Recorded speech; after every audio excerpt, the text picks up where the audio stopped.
Good evening, my friends. This is Paul, and tonight I'm going to be reviewing to you Color Zen for the Nintendo Switch.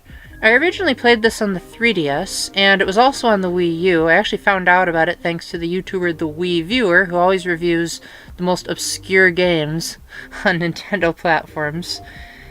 And I was surprised when I went into the eShop that this game was actually free, when it actually did cost like about $1 or $2 on the 3DS eShop. So I thought, free, huh? Well, there's got to be some kind of gimmick. Sure enough, there was, but I'll get into that in a minute. Let's talk about the base game first. So, the tutorial already kind of flashed by, but in case your eyes sort of glazed over, because, you know, it's my job as a YouTuber, well, volunteer job, to tell you guys about the game. I'm just going to do it anyway. So, basically, you control this cursor, which is easier said than done because the Pro controller that I was using was ridiculously sensitive. Maybe it's because this game was originally designed with touch controls in mind, but it seemed like even the slightest movement of my fingers would cause the cursor to go all over the place. And then once you actually get it to connect with a color, then you have to get the colors to match up with other colors and eventually fill the entire screen with the color that's of the border color, so that the entire screen is just one giant block of color. It's very satisfying to see the colors just mold together, kind of like color bombs for the Wii U, which I do hope I can eventually record some video footage of it, because that was one of those games that it's like, I wish more people knew about it, but they were probably thinking, Paul, because you didn't have footage at the time, therefore it's not worth my time. The woes of technological advancement. Eventually, other gimmicks start being introduced into the mix, such as white shapes that you can use to fill the entire screen with either white or the color that's being thrown on it, or black colors which drain something of its color, as well as shields that you can double tap to make sure that the color will not expand with the others, just to name a few. Now, it sounds really confusing, but once you actually sit down and play it, the game never forces you to go at anything other than your own pace. If you want to take your time and just leisurely take forever to overanalyze the level, you can do that. I mean, from what I heard, that's what Zen is anyway. Now, you're probably wondering, okay, Paul, what is the catch that makes it so that this game is free on the Switch, but you have to pay for it on the 3DS and Wii U? Well, this isn't made by EA, but it does have microtransactions. Basically, let's say you're having a hard time on the level and you don't have access to, say, a walkthrough.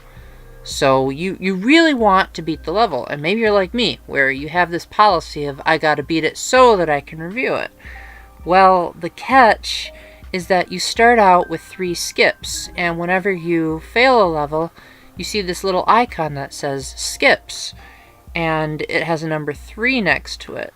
So every time you use a skip, then you can just bypass a level that you're having too much trouble with. But once that number runs out, it says, do you want more skips? And if you click that icon, it'll take you to the Switch eShop, and then you can purchase between, I think, 1, 3, and 7 skips. And buying 7 skips is actually a pretty reasonable price. I only paid a little less than $2, which is what allowed me to get to the final level of this game and show it to you guys. There's also some variety packs that if you're tired of the levels in the base game, you can buy even more. I'm pretty sure a lot of those were in the 3DS and Wii U games to begin with, but I'm not going to do accusations without sufficient proof. Suffice to say that you could beat the base game absolutely free, but if you're just not good enough, then that's where the microtransactions come in, and I'm not really sure what I think about that. Like, can you really say to your friends, hey, guess what? I beat Color Zen because I paid the developers enough to be able to beat it. I don't know, I feel like as much as I like to hate on the Super Guide and the Nintendo series, I feel like it's a lot better than this because at least the Super Guide is free. Nevertheless, if you don't pay for it, a free experience like this on the Nintendo Switch, yeah, go ahead and gobble it up. A lot of people will probably be really soothed by the sound effects and the colors. Me personally, I can't stand them because they remind me of a double date I was supposed to go on that never ended up going anywhere. And sometimes they remind me of sad video games, but maybe that's just me, and music tends to affect me like that. Maybe for you, you'll be like, this is just like relaxing or doing the real life activity of Zen. So, yeah, it really all depends on how you want to spend your money, but if you're going to get the free version and just look up walkthroughs for levels that you're stuck on, I think Color Zen is worth a download. Otherwise, use caution. Think to yourself, is this kind of puzzle gameplay the type that I can easily get through? And that'll determine for yourself whether or not you want to buy it. Oh, and I also highly recommend you play in handheld mode because it was originally designed as a touch experience, and translating it to the Pro controller isn't always as seamless as you might think. So play it on the TV only if you're desperate for this kind of stuff to permeate your living room or whatever place you're playing this on. Anyway, thank you very much for watching. If you have any comments or questions, please let me know in the comment section.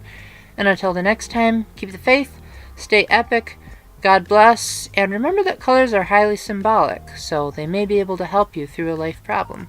Bye!